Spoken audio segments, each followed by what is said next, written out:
China Russia അഭ്യാസങ്ങളെ ചെറുക്കാൻ Japanese ജെറ്റുകളുമായി ചേർന്ന് US bomber വിമാനങ്ങൾ. മേഖലയിൽ അടുത്തിടെ നടന്ന ചൈനീസ് റഷ്യൻ സൈനിക അഭ്യാസങ്ങളെ തുടർന്ന് ജപ്പാൻ കടലിനു മുകളിലൂടെ US ആണവശേഷിയുള്ള ബോംബർ വിമാനങ്ങൾ ജാപ്പനീസ് യുദ്ധവിമാനങ്ങളുമായി സംയുക്ത പറക്കൽ നടത്തി. ടോക്കിയോ ഈ ഓപ്പറേഷൻ സ്ഥിരീകരിക്കുകയും ചെയ്തു. അതിൽ 2 US B-52 സ്ട്രാറ്റജിക് ബോംബറുകൾ, 3 ജാപ്പനീസ് F-35 സ്റ്റെൽത്ത് ഫൈറ്ററുകളും 3 F-15 എയർ സുപ്പീരിയോറിറ്റി ജെറ്റുകളും ചേർന്ന് പറന്നുയർന്നു. കഴിഞ്ഞയാഴ്ച ചൈന നിരവധി സൈനികാഭ്യാസങ്ങൾ ആരംഭിച്ചതിനു ശേഷം ഇതാദ്യമായാണ് US തങ്ങളുടെ സൈനിക സാന്നിധ്യം ഉറപ്പിക്കുന്നത്. ബലപ്രയോഗത്തിലൂടെ സ്ഥിതിഗതികൾ മാറ്റാനുള്ള ഏകപക്ഷീയമായ ശ്രമങ്ങളെ തടയാനുള്ള ശക്തമായ ദൃഢനിശ്ചയം ഇരു രാജ്യങ്ങളും ആവർത്തിച്ചുറപ്പിച്ചതായും സ്വയം പ്രതിരോധ സേനയുടെയും US സേനയുടെയും സന്നദ്ധത സ്ഥിരീകരിച്ചതായും ജപ്പാൻ പ്രതിരോധ മന്ത്രാലയം വ്യാഴാഴ്ച പ്രസ്താവിച്ചു. ചൊവ്വാഴ്ച കിഴക്കൻ ചൈന കടലിനും പടിഞ്ഞാറൻ പസഫിക്കിനും കുറുകെ ചൈനീസ് റഷ്യൻ തന്ത്രപ്രധാന ബോംബർ വിമാനങ്ങളുടെ സംയുക്ത പറക്കലിന് ശേഷമാണ് ഈ പ്രദർശനം നടന്നതെന്നുള്ള കാര്യം ശ്രദ്ധേയമാണ്. ചൈനീസ് വിമാനവാഹിനി കപ്പൽ അഭ്യാസങ്ങൾ ജപ്പാനെ ജെറ്റുകൾ ഉപയോഗിച്ച് ആക്രമിക്കാൻ പ്രേരിപ്പിച്ചു.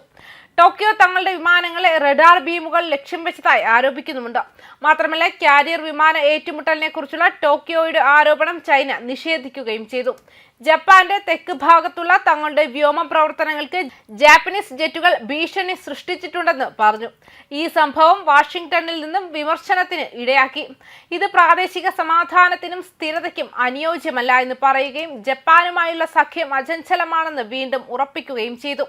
ജപ്പാനും ദക്ഷിണ കൊറിയയും US സേനകൾക്ക് ആതിഥേയത്വം വഹിക്കുന്നു. വിമാനവാഹിനി കപ്പൽ ആക്രമണ ഗ്രൂപ്പും US മറൈൻ പര്യവേക്ഷണ സേനയും ഉൾപ്പെടെ വിദേശത്ത് അമേരിക്കൻ സൈനിക ശക്തിയുടെ ഏറ്റവും വലിയ കേന്ദ്രം ജപ്പാനാണ്. ചൈനയുടെയും റഷ്യയുടെയും സംയുക്ത ബോംബർ പറക്കൽ ജപ്പാനെ ലക്ഷ്യം വെച്ചുള്ള ശക്തി പ്രകടനമാണെന്ന് ജപ്പാന്റെ chief of staff joint staff general പറഞ്ഞു. ജപ്പാന്റെ സുരക്ഷയുടെ വീക്ഷണകോണിൽ നിന്ന് നോക്കുമ്പോൾ ഇതൊരു ഗുരുതരമായ ആശങ്കയായി ഞങ്ങൾ കണക്കാക്കുന്നു. രാജ്യത്തെ ഉന്നത യൂണിഫോം ധരിച്ച സൈനിക ഉദ്യോഗസ്ഥനായ ഉച്ചിക്കുര ഒരു പതിവ് പത്രസമ്മേളനത്തിൽ വ്യക്തമാക്കി. ചൈനീസ് റഷ്യൻ വിമാനങ്ങളെക്കുറിച്ചുള്ള ജപ്പാന്റെ ആശങ്കകൾ പ്രതിരോധ മന്ത്രി ഷിൻജിറോ കൊയ്സുമി ബുധനാഴ്ച ഒരു ടെലിഫോൺ സംഭാഷണത്തിൽ നോർത്ത് അറ്റ്ലാന്റിക് ട്രീറ്റി ഓർഗനൈസേഷൻ മേധാവി മാർക്ക് റുട്ടുമായി പങ്കുവച്ചു.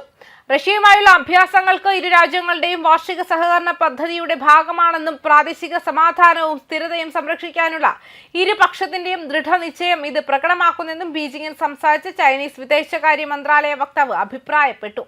ജപ്പാൻ പക്ഷത്തിന് ഒന്നിനെക്കുറിച്ചും ബഹളം വെക്കേണ്ടതില്ല, അല്ലെങ്കിൽ ഇത് വ്യക്തിപരമായി എടുക്കേണ്ടതില്ല എന്നും അദ്ദേഹം കൂട്ടിച്ചേർത്തു.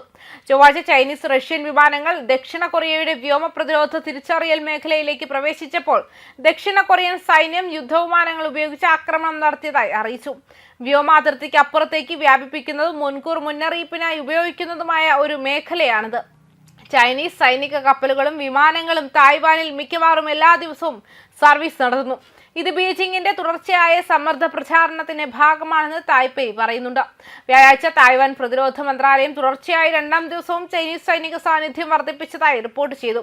ആണവശേഷിയുള്ള H-6K ബോംബറുകൾ ഉൾപ്പെടെ 27 വിമാനങ്ങൾ ദ്വീപിന് ചുറ്റും സംയുക്ത യുദ്ധസന്നദ്ധത പട്രോളിംഗ് നടത്തുന്നതായി കണ്ടെത്തിയതായി തായ്വാൻ പ്രതിരോധ മന്ത്രാലയം അറിയിച്ചിട്ടുമുണ്ട്.